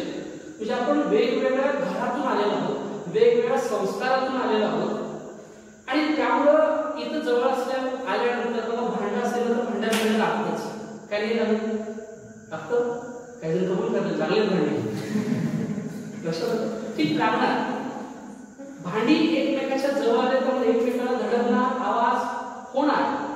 हातामध्ये चुडा पडलेला आहे म्हणजे ते एकमेकाला कापड लागणार, आवाज हे होणारच आहे. परंतु हे आवाज होत असताना कसं वागलं पाहिजे आपण त्याचं फक्त उदाहरण सांगतो. ते साधा विचार करूया आपण. हे जे मी सांगणार आहे आताही 100% लागू आहे आणि आयुष्यभरामध्ये सुद्धा लागू आहे. बाहेर गाड्या वगैरे एमएटी बुलेट आहे आणि कुठल्या यामा कोणतीही मुलं यामा येतो पहिला. ठीक आहे यामा आहे. प्रत्येक गाडीचा आपापला ब्रँड असतो. प्रत्येक गाडीचा आवाज वेगळा असतो. आता हॉर्न सुद्धा प्रत्येक गाडीचा वेगळा असतो. कुठल्याही दोन गाडीचे हॉर्न समान नसतात. आता बुलेट म्हटल्यामुळे आवाज काय काय येतो? धनदाट बॉडी असते त्याची, आवाज ढळलाच असतो. पण सगळ्यात मोठी गोष्ट असते त्याला आवरेज नसते. म्हणजे काही वेळेला चांगल्या गोष्टी असतात, काही वेळेला निगेटिव्ह गोष्टी असतात. Let it to turn. ज्यांनी किसी से प्रभावित मग पुन्हा बुलेटवर कोण प्रभावित व्हायचं नाही. ते आवरेज देत नाही, बॅक साईड आहे त्याची. लक्षात ठीक आहे. स्प्लेंडर दिसते छान, आवरेज छान आहे, स्मार्ट लुक येतो. पण सगळ्यात मोठा प्रॉब्लेम गाडी वीक आहे. तिघजण चौघजण बसून त्या गाडीवर पण जाऊ शकत नाही. हा विकनेस त्या गाडीचा आहे. अशा अनेक गाड्या यामा कुठं शायनिंग मारायचं तर यामामध्ये जावा, आवाजच नुसता असतो त्याला. आवरेज 30-35 बस. ह्या यामाचा हा गुंजर आहे. ठीक आहे. एमएटी आवरेज नाही, दिसायला बेधड लाल भडक दिसते, हॉर्स पण सांगायला पण खूप छान आहे. किती पण वचन त्या गाडीवर ते बाहेर आल्याशिवाय सोडत नाही. म्हणजे काम करण्याची हातोटी त्या गाडीकडे असते. आता कुठली गाडी असते नाजूक आहे, जास्त मोड चालत नाही, तेवढंच प्रश्न. आता मला सांगा जर तुला बुलेटला असं म्हटलं तू आवाज बारीक कर, आवाज बारीक कर, आवाज बारीक कर, एवढा कसा पैसे आवाज आहे तुझा. चूक बुलेटची की माझी? ऑनेस्टली 2 मिनिटाचा वेळ द्यायचा मला.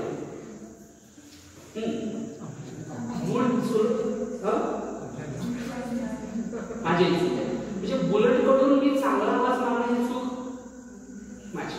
आता एक विचार करू, बुलेट आली आणि त्याला पेट सारखा आवाज द्यायला लागला, ते कॉम्बिनेशन छान होतं. ते बुलेटला त्याचाच आवाज पाहिजे ना, कारण प्रत्येकाचा ब्रँड वेगळा आहे.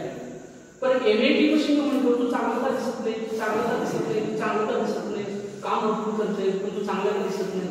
मग जर करता एमएटी कडून जे नाही ते मागणं ही चूक एमएटीची माझी निश्चितपणे चुकण्याची. एखादी पेट असेल शिस्तात येते, नाजूक आहे शिस्तात येते आणि म्हणलो बाकीच्या गाड्यांच्या फास्ट पळतो, फास्ट का पळत नाही, फास्ट का पळत नाही, फास्ट का पळत नाही. बघ सवय आहे मला, नो प्रॉब्लेम. तर चूक त्या पेटची माझी. हॅलो, चूक त्या पेटची. पाणी वगैरे काही नको, टेन्शन घेऊ नका तुम्ही. मला सवय आहे 3-3 तास बोलायची सवय, त्यामुळे ती सवय घालून घेतलेली आहे. तर एक आयुष्यात लक्षात ठेवा, एम्प्टी पॉकेट टीच एव्हरीथिंग. एम्प्टी पॉकेट टीच एव्हरीथिंग. खिसा रिकामा असताना तो सगळा शिकवतो. मी ग्रॅज्युएशन माझं इंग्लिशमधून झालेलं आहे, 11वी-12वी सायन्स झालेलं आहे, लॉ कॉलेजचे 2 वर्ष झालेले आहे, पण मी आता सायन्स आणि मॅथ्स शिकवतो क्लासमध्ये. लक्षात आणि कशामुळे शक्य होतं कधी का फक्त एमटी बघूया. तुमचा केसा रिकामा असला ना तर हाऊ टू सर्वाइव्ह, जगणं काय असेल ना तुम्हाला एज्युकेशन नाही शिकवत, ती परिस्थिती शिकवते तुम्हाला. आणि परिस्थितीतून जो माणूस येतो ना, आज एका अकॅडमीमध्ये हेड काय माहिती का मी याच्यासाठीच आहे की मी मॅथ्स पण शिकवतो, मी सायन्स पण शिकवतो, मी इंग्लिश मिडियमचं एसएसटी पण शिकवतो आणि इंग्लिश पण शिकवतो. बरं असं एका पगारात 4 कामं करणार पण मिळणार आहे कशा करत. आणि त्याच्यामुळं आणि म्हणतात तुम्ही आयुष्यामध्ये चौरंगी चेहरा व्हायला पाहिजे, ते एकच नाही. मग नेहमी मुलांना सांगतो की रावण जो होता ना त्याला 10 डोकं होती, तो मल्टी फेसेटेड पर्सनॅलिटी होता. ही वॉज अ स्कल्पचर, तो शिल्पकार होता. He was a musician, he was a doctor. तुम्ही लिटरेचर काढून वाचा, वाचण्याची कितपत तुम्हाला आवडायला माहित नाही. तो व्यासंग जास्त करा. चरक नावाचा त्याच्याकडे एक वैद्यक होता, तो त्यावेळेला टाक्याचं ऑपरेशन करायचा, मेंढीचा डोळा तो बसवायचा, सैनिकांची मोडलेली हाडं तो जोडायचा. म्हणजे एवढं वैद्यक शास्त्र फेमस होतं. आणि त्यामुळे ते लंका सोडायची मागणी होती. तुमच्या घरात पप्पाची सांगा ना सोड्याचं हँडल बसवा म्हणून, शक्य नाही. त्यावेळी त्या काळी ज्या माणसानं सगळं घर सोडायचं म्हणू शकतो तो निश्चितच चांगला असला पाहिजे. ते उदात्तीकरण त्याच्याकडे मी जात नाही. कधी आपण योग केलं तर रामायणमध्ये थोडे सेशन आपण त्यावेळेला घेऊ, कधीतरी भेट मिळाला तर. ठीक आहे, आपण आलो तर कुठं पेपकडे. आता मला सांगायचं का गाडीमध्ये प्रॉब्लेम आला आणि जाणार गाडी घेतली त्यामध्ये प्रॉब्लेम आला तर गाडी पाठवायची होतं सर्व्हिसिंग सेंटर. फारच मेजर प्रॉब्लेम असेल तर कंपनीला. लक्षात आलं, कंपनी काय करते रिप्लेस करून देते. पण हे गाड्याच्या बाबतीत शक्य माणसाच्या बाबतीत शक्य नाही. पाटील सर तुमच्या देशात आले, समजा सुपरडेंट म्हणून मी येतात तर मी गाडी आहे ना, माझं पण काय कंपनी आहे, माझ्या कंपनीने मला फीचर्स दिलेले आहेत. मग पाटील सर माझे असेच का वागतात, माझे असेच का वागतात, माझे असेच का वागतात, ते अवरेज का देत नाही, ते अवरेज का देत नाही, ते अवरेज का देत नाही. चुकण्याची माझी की तुमची. मग अशी सांगितलंय काय बुलेट कडून अवरेज मागणी चुकण्याची आमची चूक आहे. तसं हा व्यक्ती असा का वागायला लागलाय, तो असं का वागत नाही हे मागखडत बसायचं नाही. फक्त वाईट वाटलं तर एवढंच म्हणायचं एमईटी आहे. फक्त लोकांना एवढंच सांगायचं एमईटी आहे. एमईटी कडून ही अपेक्षा करणं शक्य नाही. एका बुलेटच असेल फार मोठं, आमचं घरात असं आहे, आमचं तसं आहे, अभ्यासात काहीच नाही. अभ्यास माझा असं तुला मी एवढ्या परीक्षा दिले, मी इथं मेन्स दिले, मी तिथे मेन्स दिले, मनाच्या मनात म्हणायचं बुलेट अवरेज मागायचं. आणि एक लक्षात आपण ठेवू, एक लक्षात ठेवा आयुष्यात. आणि एखादा आपल्या सोबत असेल ना, एखादं कवी जमतो पेपटाय, त्याच्या तिथे गतीने पळू दे ना, त्याला सारखं टोचायचं नाही. तू फास्ट का पळत नाही, तू फास्ट का पळत नाही, एवढंच म्हणायचं. पेपटाय शिस्तातच येणार.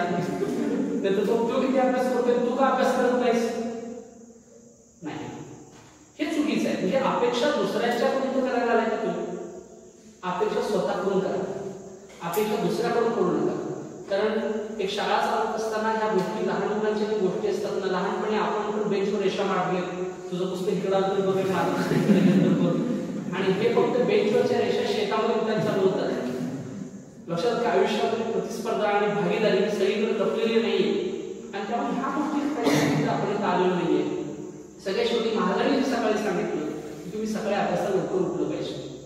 थोडं प्रोजेक्टर करायचं आपलं नियोजन होतं, पण मला बातमी काल कळाली, आज मला बोलायचं आहे. ते 2 प्रकारचे हार्मोन्स आपल्यामध्ये काम करतात. मी नंतर मी काय करतो, सरांना मी तो फोटो पाठवतो, कार्डियक रिझमचा एक सायंटिफिक आहे पाठवतो. तुम्ही काय करा, मुलांना सर्क्युलेट करा. काही काही जण माहीत असेल, काही जण माहीत नसेल. तर आपल्याला 2 प्रकारचे हार्मोन्स काम करतात. एक आहे कार्टिसोल नावाचा हार्मोन्स आणि दुसरा मेलॅनिन नावाचा. मेलॅनिन पिगमेंट वेगळा आणि हार्मोन्स वेगळा. लक्षात आलं, मेलॅनिन जो पिगमेंट आहे तो तुमचा रंग ठरवतो. आणि मेलॅटोनिन नावाचा जो हार्मोन्स आहे हा आपल्यामध्ये झोप आणणारा हार्मोन्स आहे. आणि कार्टिसोल नावाचा जो हार्मोन्स आहे तो आपल्यामध्ये काय करतो, ती जागृती आणण्याचा प्रयत्न करतो. आता रिदममध्ये सकाळी 6 वाजल्यापासून मेलॅनिन जो पिगमेंट असतो तो खाली येतो आणि कार्टिसोल नावाचा, मेलॅटोनिन नावाचा जो पिगमेंट आहे तो काय, तो खाली येतो. आणि कार्टिसोल नावाचा पिगमेंट आहे, हार्मोन्स आहे, तो वाढतो आणि त्याच्यामुळे सकाळी 6 वाजल्यापासून 9 वाजेपर्यंत आपण झोपण्याचा प्रयत्न केला झोपू शकणार. आधीची झोप असेल तर झोपू शकता तुम्ही, पण काही आपण फ्रेश आहोत आणि सकाळी 7:30-8 वाजता आपण झोपण्याचा प्रयत्न करावा, अशा वेळेला आपण झोपू शकत नाही, कारण त्यावेळेला क्लायमॅक्सला आपण असतो, कार्टिसोल नावाचा हार्मोन्सचा क्लायमॅक्सला असतो. आता उलटं कसं होतं बघा, ज्यावेळेला आपल्या अनेक वेळा रात्री झोपण्याचं काम केलं की त्यावेळेला लाईटची फॅसिलिटी नव्हती, तेव्हा दुसरा त्यांच्यावर पर्याय नव्हता, तेव्हा आपल्या पूर्वजांच्या अनेक ज्या पिढी होत्या पूर्वीच्या, त्या रात्री झोपण्याचं काम केलं, तो हेरिडिटरी आपल्यामध्ये तो हार्मोन्स तसा असतो सिक्रेट व्हायला गेलेला आहे. संध्याकाळी सूर्य बुडला 6 वाजल्यानंतर तो हार्मोन्स कुठला, मेलॅटोनिन नावाचा जो हार्मोन्स आहे, तो हार्मोन्स वाढायला चालू होतो आणि तो सगळ्यात हायेस्ट पीकला कधी असतो तर 9 वाजल्यापासून ते 2 वाजेपर्यंत तो हायेस्ट पीकला असतो. त्याचा कर्व 9 वाजल्यापासून 2 वाजेपर्यंत येतो. काय काय सांगितलं बघा, कदाचित गोंधळ होण्याची शक्यता आहे. एक पिगमेंट एक हार्मोनचं सांगतो. संध्याकाळी 6 वाजल्यापासून 9 वाजेपर्यंत तो हार्मोन्स आपल्यामध्ये सिक्रेट करायला चालू करतो आणि 9 वाजल्यापासून रात्री 1:30 ते 2 वाजेपर्यंत हा हार्मोन्स त्याच्या हायेस्ट क्लायमॅक्सला असतो. आणि मेलॅटोनिन हार्मोन जो आहे तो हार्मोन्स कसा आहे तर झोपेचा हार्मोन्स आहे. मग आपण कधी झोपलं पाहिजे निसर्ग तत्वाप्रमाणे, ज्या वेळेला मेलॅटोनिनचं हार्मोनचं सिक्रेशन आपल्यामध्ये जास्त आहे त्यामुळे आपण झोपलं पाहिजे हे निसर्ग सांगतो. म्हणजे रात्री सहसा किती झोपलं म्हणजे आपण 9ला झोपलं पाहिजे, पण 9 फारच लवकर होते, अजून तो हार्मोन्स क्लायमॅक्सला जाऊ दे, मग किंवा 10 वाजेपर्यंत म्हणजे 10 ते 2 ही झोप आपली असली पाहिजे.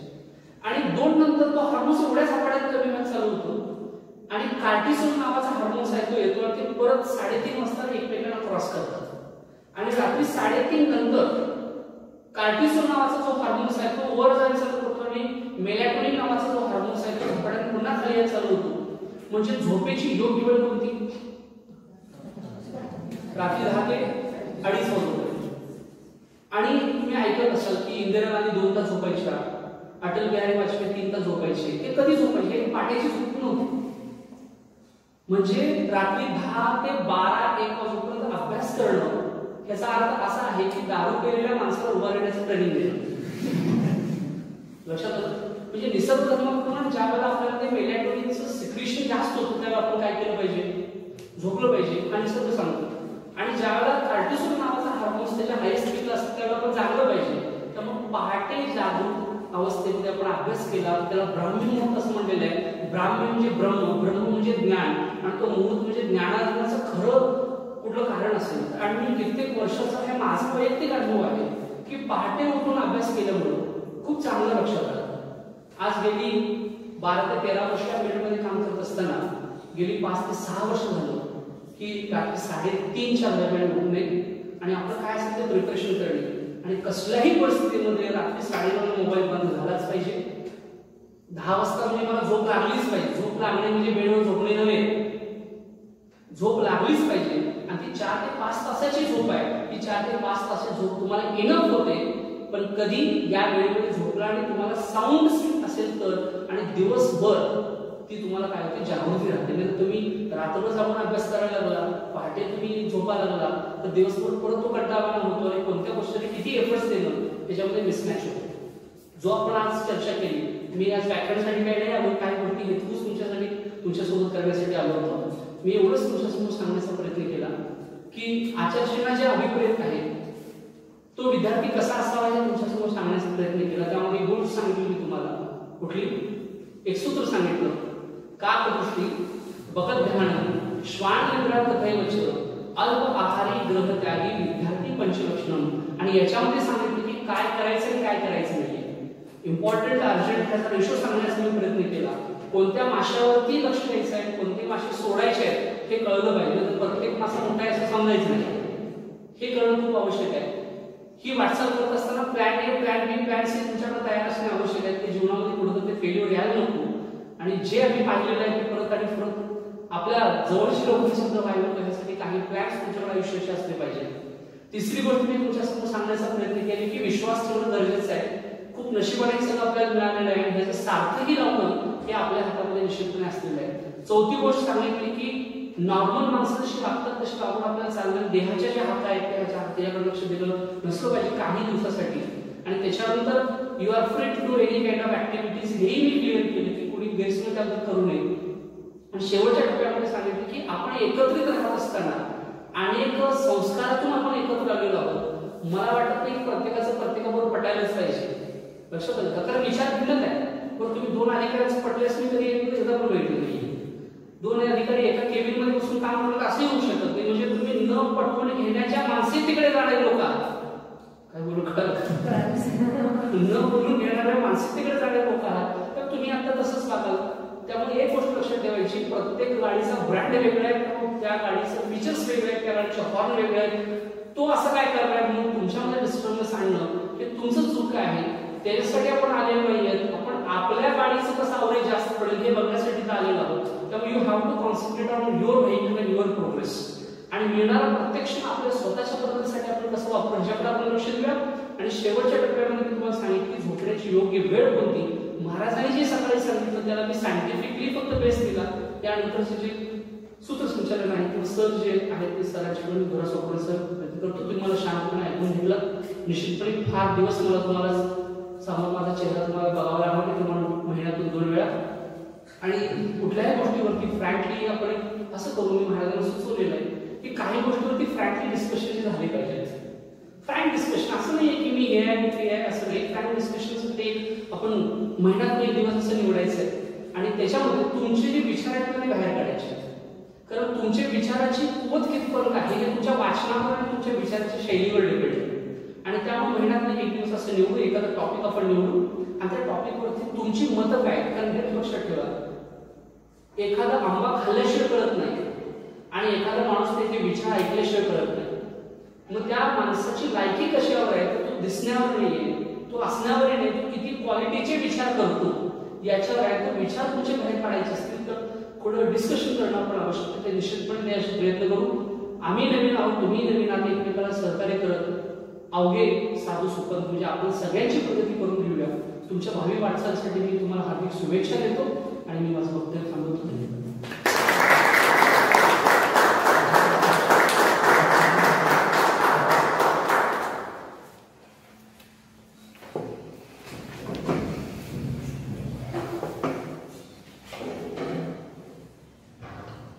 धन्यवाद सर.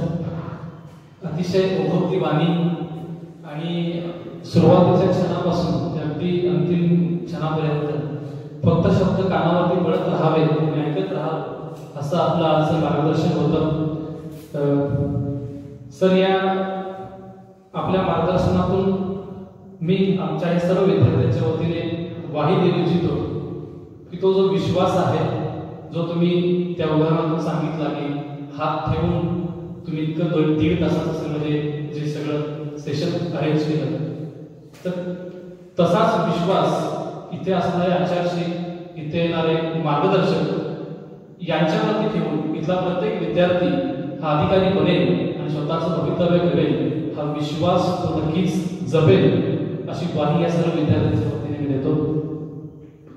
यानंतर कार्यक्रमाचे आभार प्रदर्शन करण्यासाठी मी कुमारी सोनाली पाटील यांना विनंती करतो.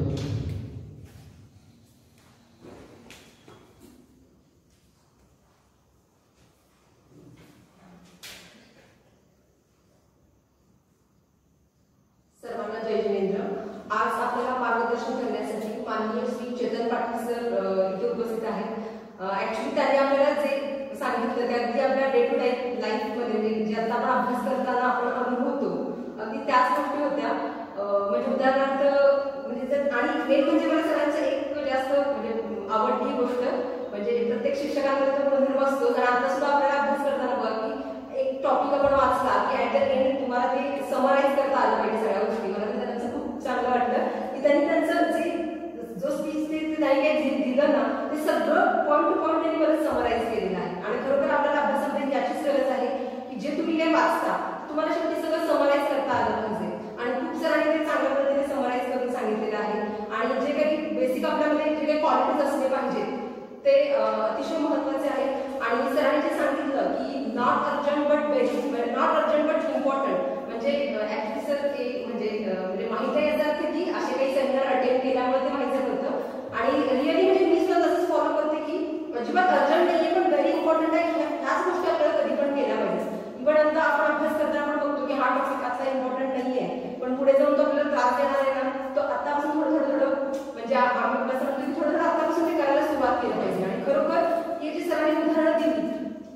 ती अतिशय आपल्या अभ्यासाला रिलेट करणारी अशी होती.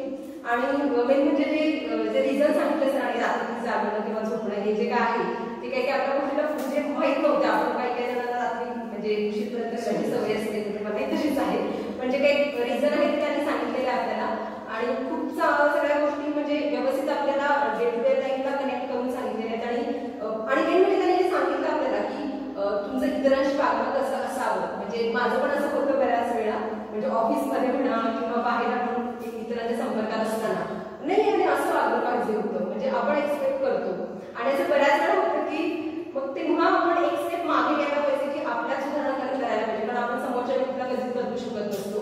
आणि या स्पर्धा परीक्षेमध्ये सुद्धा आपलं असं आहे की आपली या 7-8 लाख विद्यार्थ्यांच्या बरोबर आपली स्पर्धा नाहीच आहे. MPSCला जर 8 लाख मुलं फॉर्म भरत असतील तर आपली 8 लाख विद्यार्थ्यांबरोबर स्पर्धा नाहीच आहे. आपली स्पर्धा फक्त आपल्यासोबत आहे. म्हणजे तुम्ही आज काय आहे, उद्या तुमच्यात किती इम्प्रुव्हमेंट होणार आहे, तुमचे काय ड्रॉबॅक्स आहेत, तुम्ही ते किती चांगल्या पद्धतीने इम्प्रूव्ह करणार आहे. आजपेक्षा उद्या इम्प्रुव्हमेंट नक्कीच पाहिजे. जसं की एक स्पोर्ट्समन असतो, आज त्याने एक्सरसाइज करतानाच एवढं झालं, उद्या त्यात किती इम्प्रुव्हमेंट आहे. विराट कोहली सुद्धा बघतो आपण, म्हणजे त्याला चॅलेंज करणारा फिटनेस बाबतीत तर कोणीच नाही. म्हणजे तुम्हालाच हे करायचं, चॅलेंज करायचं. आणि ही गोष्ट खरीच म्हणजे इम्पॉर्टंट आहे.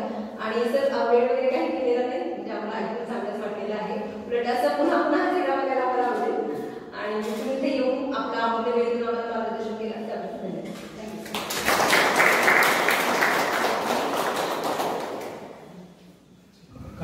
स्वागत आपण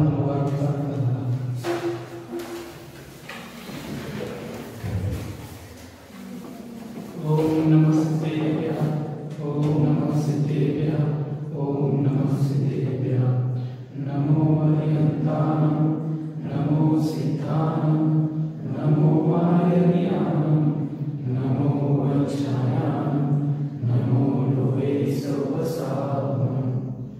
ईशो पंचनमो नारो सर्वपापप्रणाशनो मंगलानां च सर्वेषु परमं भवै मंगलम्, परमं भवै मंगलम्. देवरू 24 भगवान की जय. आचार्य अर्जुन महाराज की जय. अमर रहे, अमर रहे वीराचार्य